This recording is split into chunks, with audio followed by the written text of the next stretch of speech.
മാത്രം ഇട്ട ഒരു കുട്ടി ഒരു കാട് വക്കത്ത് നിൽക്കുന്നത് കണ്ട് നാട്ടുകാര് കൂടുന്നുണ്ട്. പോലീസിനെ വിവരം അറിയിക്കുകയാണ്. പവിത്ര എന്ന് പറഞ്ഞ പോലീസുകാരനാണ് ഇത് അന്വേഷിക്കാനായിട്ട് അവിടെ എത്തുന്നത്. ആ കുട്ടിയുടെ പേരോ അവൻ എവിടെ നിന്നാണ് വരുന്നതെന്നോ ഏത് സ്കൂളിലാണ് പഠിക്കുന്നതെന്നോ ചോദിച്ചിട്ട് പോലും മിണ്ടുന്നുണ്ടായിരുന്നില്ല. ആള് കൂടിയ സമയത്താണ് ആ കുട്ടിയുടെ യൂണിഫോമും ബാഗും എല്ലാം കാണാതായതെന്ന് ആൾക്കാർ പറയുന്നുണ്ട്. പവിത്രൻ ആ ഒരു കുട്ടിയെയും കൊണ്ട് പോലീസ് സ്റ്റേഷനിലേക്ക് വരുന്നുണ്ട്. പവിത്രന് ഒരു പണി കൊടുക്കാൻ വേണ്ടി ആ ഒരു SI അവനോട് ആ ഒരു കുട്ടിയെ വീട്ടിലേക്ക് കൊണ്ടുപോകാനായിട്ട് പറയുന്നുണ്ട്. പോലീസ് സ്റ്റേഷനിൽ തന്നെയുള്ള വേറൊരു ഓഫീസർ പെണ്ണുമായിട്ട് പവിത്രന് ഒരു ബന്ധം ഉണ്ടായിരുന്നു. പിറ്റേ ദിവസം ആ കുട്ടിയെ കുറിച്ച് അന്വേഷിക്കാനായി ആ സ്ഥലത്ത് തിരിച്ചെത്തുമ്പോഴാണ് പവിത്രൻ അവിടെ നിന്ന് ആ ഒരു കുട്ടിയുടെ ബാഗും യൂണിഫോമും കിട്ടുന്നത്. തന്റെ ഐഡന്റിറ്റി പുറത്തറിയാതിരിക്കാൻ വേണ്ടി ആ കുട്ടി തന്നെയാണ് അവന്റെ യൂണിഫോമും ബാഗും ആരും കാണാതെ മാറ്റി വെച്ചതെന്ന് പവിത്രന് മനസ്സിലാവുന്നുണ്ട്. പവിത്രൻ ഇത് മനസ്സിലാക്കിയെന്നറിഞ്ഞ ആ ഒരു കുട്ടിയും അവിടെ നിന്ന് ഓടി രക്ഷപ്പെടാനായിട്ട് നോക്കാണ്. പവിത്രൻ പിന്നാലെ പോയി അവനെ പിടിക്കുന്നുണ്ട്. സ്കൂളിൽ പോയി അന്വേഷിക്കുമ്പോഴാണ് ആ കുട്ടിയുടെ പേരും ഡീറ്റെയിൽസ് എല്ലാം പവിത്രന് കിട്ടുന്നത്. തന്റെ കാമുകിയുടെ കയ്യിൽ ആ ഒരു കുട്ടിയെ ഏൽപ്പിച്ചുകൊണ്ട് പവിത്രന് അവനെ പറ്റി അന്വേഷിക്കാനായിട്ട് പോകുന്നുണ്ട്. ആ കുട്ടിയും ആ പെണ്ണുമായിട്ട്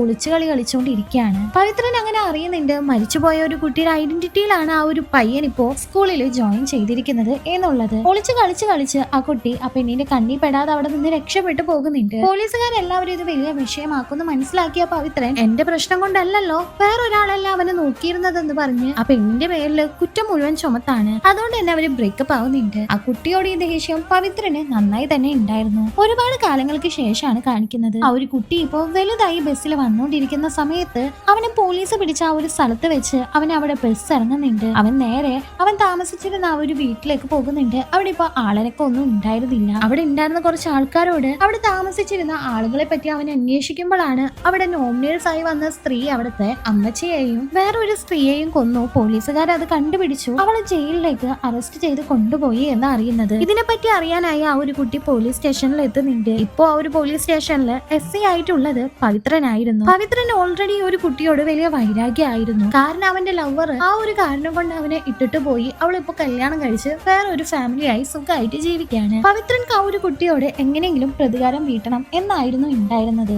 വേറെ ഒരു പോലീസുകാരന് പവിത്രന്റെ ആ ഒരു പ്രതികാരം അറിയാവുന്നത് കൊണ്ട് തന്നെ ആ ഒരു കുട്ടിയോട് ഇവിടെ നിന്ന് ഓടി രക്ഷപ്പെടാനായിട്ട് ആവശ്യപ്പെടുന്നുണ്ട്. അവനും അവിടെ നിന്ന് പോകുന്നുണ്ട്. തന്റെ അമ്മയെ കുറിച്ച് അന്വേഷിക്കുമ്പോഴാണ് അമ്മയെ അന്ന് പോലീസ് അറസ്റ്റ് ചെയ്തതിനു ശേഷം ഒരു പ്രാന്ത് ആശുപത്രിയിൽ അഡ്മിറ്റ് ചെയ്തു എന്നും അവിടെ നിന്ന് പവിത്രൻ എന്ന് പറഞ്ഞ ഒരു പോലീസ് ഓഫീസർ തന്നെ അവളെ അഡോപ്റ്റ് ചെയ്ത് കൊണ്ടുപോയി എന്ന് അറിയുന്നത്. ഇതറിഞ്ഞ ആ ഒരു കുട്ടി തന്റെ അമ്മയെ പവിത്രനോട് ഡയറക്റ്റ് പോയി ചോദിക്കുന്നുണ്ട്. എന്നാ പവിത്രൻ നീ എത്ര ശ്രമിച്ചാലും നിന്റെ അമ്മയെ നിനക്ക് കിട്ടാൻ പോകുന്നില്ല എന്ന് ദേഷ്യത്തോടുകൂടി പറയാണ്. എന്നാൽ ആ ഒരു കുട്ടി ഇത് വിടാനായി തയ്യാറായിരുന്നില്ല. അവൻ പോലീസ് സ്റ്റേഷൻ കയറി ഇറങ്ങിക്കൊണ്ടിരിക്കുകയാണ്. പിന്നീട് എന്ത് സംഭവിച്ചു എന്നറിയാൻ ഈ മൂവിയുടെ ഫുൾ എക്സ്പ്ലനേഷൻ കാണാൻ താഴെയുള്ള പ്ലേ ബട്ടൺ ഒന്ന് ക്ലിക്ക് ചെയ്താൽ മതി.